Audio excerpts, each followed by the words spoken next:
Армысыздар, достар? Мен сіздерді қазақ тілін үйрететін ұстаздарыңыз Гүлжан апайларыңыз боламын. Университет тарауы. Бұл бейне сабақта біздің студент қызымыз Нұриса сіздерді Түркістан қаласындағы университетті көрсетеді. Түркістан қаласында Қожа Ахмет Яссауи атындағы Халықаралық Қазақ-Түрік университеті және Халықаралық туризм және мейман достық университеттері бар.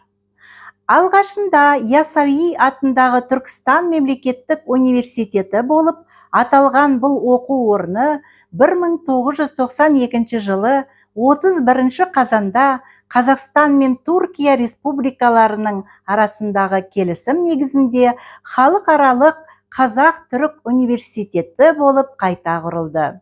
Фильмді мұқият қарап, одан әрі грамматиканы зерттейміз. Сөз тіркесі, сан есім, антоним, септік жалғауы, етістіктің болымды және болымсыз формалары, оқулық тапсырмаларын орындаңыздар. Рахмет.